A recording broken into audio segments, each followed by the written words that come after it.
আসসালামু আলাইকুম। আমি এখন রান্না করব গরুর মাংস। এই তো গরুর মাংস পেঁয়াজ দিয়ে দিয়েছি। এটা মিষ্টি লাউ দিয়ে আজ রান্না করব। মিষ্টি লাউ,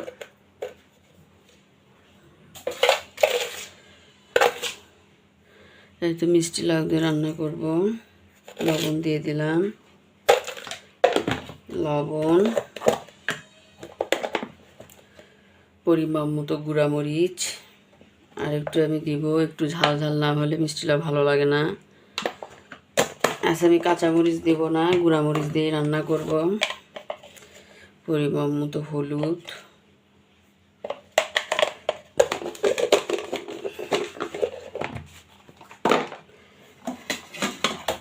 জিরা বাটা, আদা বাটা, রসুন বাটা,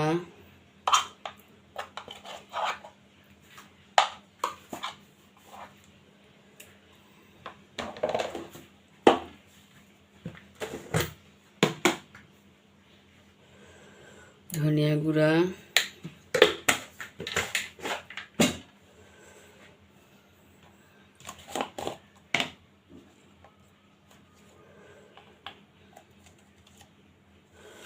আর এই তো সাদা এলাচ, কালো এলাচ, দারচিনি, গোলমরিচ, জয়ফল, জয়ত্রী সমস্ত মশলা একসঙ্গে আমি ভেজে গুঁড়া করে নিয়েছি। সেই মশলাটা আমি দিলাম।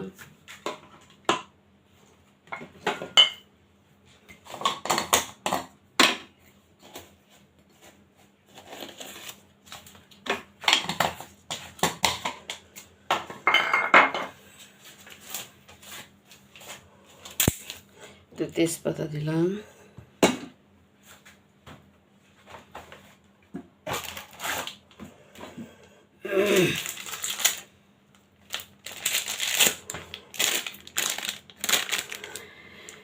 এই তো আমি গরুর মাংসের রেডিমিক্স গরুর মাংসের মশলাটা একটু দিব, সামান্য দিব, বেশি দিব না।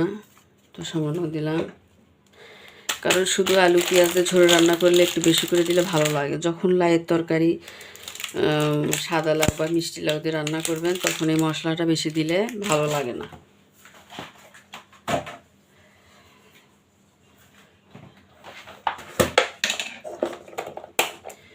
একটু দারচিনি দিব সামান্য, যেহেতু আমি বাটা মশলা দিয়েছি।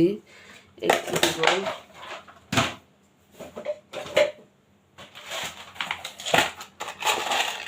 তো লং দিব আমি একটি,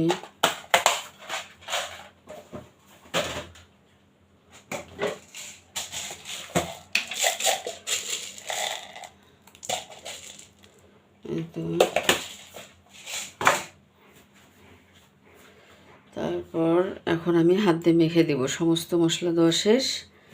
এখন আমি একটু হাত দিয়ে মাখাই দিব। পরে এটা কষাই নেওয়ার পরে আমি মিষ্টি লাউটার ভিতরে ছেড়ে দিয়ে দেবো।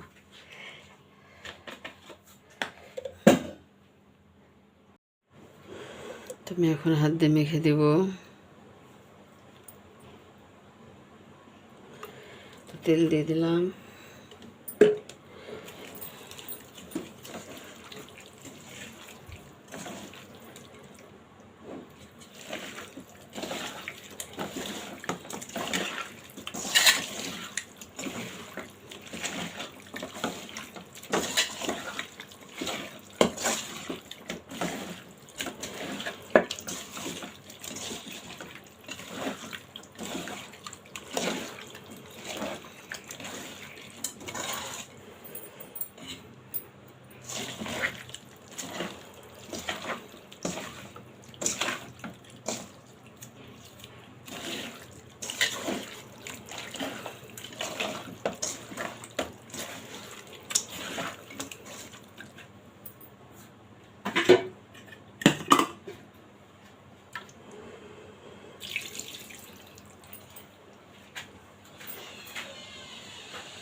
এতে আমি এখন পরিমাণ মতো পানি দিলাম।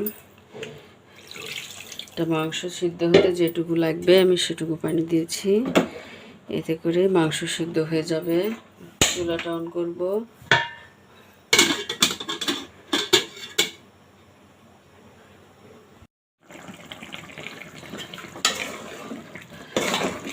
এই তো মাংস কষানো হয়ে গিয়েছে। এই তো লাউ কেটে রেখেছি, লাউগুলো আমি এখন ঢেলে দেব।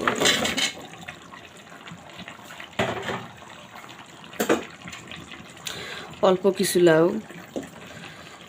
আমি রান্না করতেছি, কারণ আমি আজকে পাতলা করে রান্না করব, কারণ লাউটা একটু অল্প, এই জন্য আমি পাতলা করেই রান্না করব। মাংস বেশি হয়ে গেল, লাউ অল্প। লাউটা আমি আজকে একটু পাতলা করে রান্না করব। পেঁয়াজটা ওই জন্য বেশি দিয়েছি।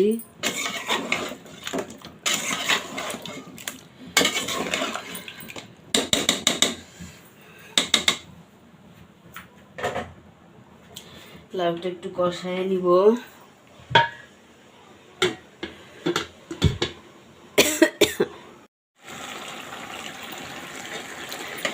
এই তো কষানো হয়ে গিয়েছে, এখন আমি এর ভিতরে পানি দিয়ে দিব।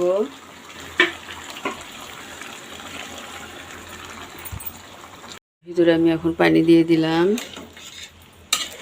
পাতিলটা ছোটো হচ্ছে, ভাবলাম যে লাউ কম, পাতিলটা একটু ছোটো পাতিলেই রান্না করি, কিন্তু পাতলা ঝোল করব আজকে আমি লাউয়ের তরকারি মাখা মাখা করব না, একটু পাতলা ঝোল করব। তার কারণ লাউ কম, পেঁয়াজ বেশি করে দিয়েছি, একটু পাতলা ঝোল ঝোল রাখবো। তা দেখেছি এখন যে পাতিলটা এমন ছোটো, পাতলা ঝোল রাখবো কেমন করে। আবার অন্য পাতিলে দেওয়াটা একটা ঝামেলা, এই পাতিলেই দেখি করি, এই ছোটো পাতিলেই পাতলা ঝোল করব। একটু দিব, ঢাকনা দিয়ে আর ঢেকে দিব না। এই অবস্থায় এখন আমি বলক তুলব। হয়েছে। এই তো আমি লাউয়ের তরকারি, আমি এটা তেলানি দিব, একটু জিরে, এই যখন রসুন আর পেঁয়াজটা ব্রাউন কালার হয়ে আসবে, একটু সামান্য হালকা হালকা, তখনই আমি জিরেটা দিব। দিয়ে আমি তেলানি দিয়ে ওই যে লাউয়ের তরকারির মধ্যে এটা আমি দিয়ে দিব।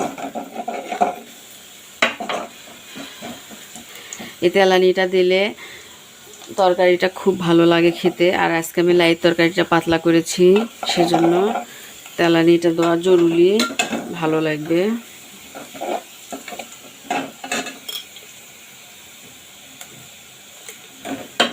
এই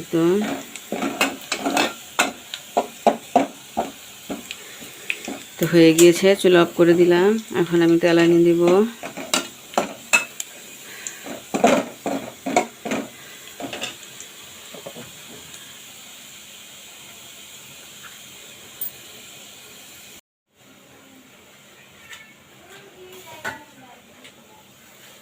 এই তো লাউয়ের তরকারিতে আমি এখন তেলানি দিয়ে দিলাম। এই তো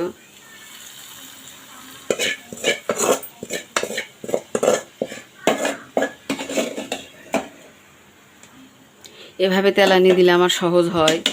আর আমি যদি এই লাউয়ের তরকারিটা উপর করে তেলানির ভিতর ঢেলে দিই, তাহলে উষ্ঠে গায়ে আসবে, গায়ে ফসকা পড়বে বা পুড়ে যাবে।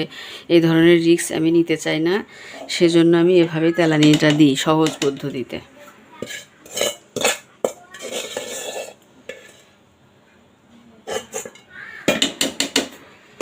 এই তো তেলানিটা দিয়ে দিলাম।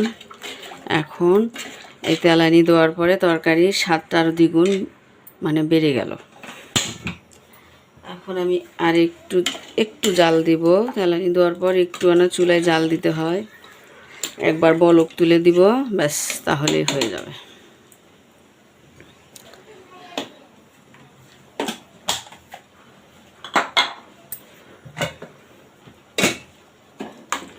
এই তো বলক চলে আসছে। এখন আমি এর ভিতরে ভাজা জিরের গুঁড়া দিব। এই তো ভাজা জিরের গুঁড়া ছিটিয়ে দিলাম। এই তো ভাজা জিরের গুঁড়া দিয়ে দিলাম। এখন আমি একটু গরম মশলার গুঁড়া দিব, সামান্য।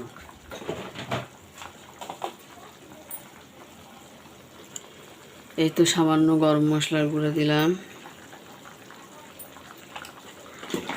বেশি দিব না, সামান্য দিলাম। এই তো দিয়ে দিলাম।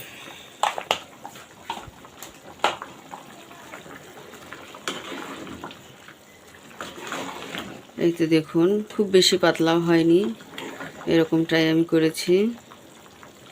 এই তো হয়ে গিয়েছে। এখন আমি চুলাটা বন্ধ করে দিব।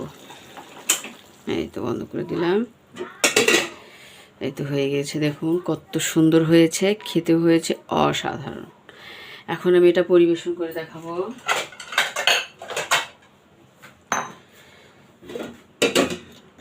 আর একবার একটু না চেখে দেখি তো কেমন হয়েছে।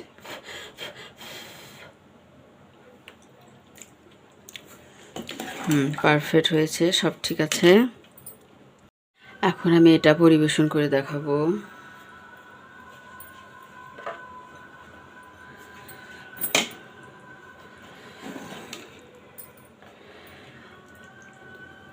এই তো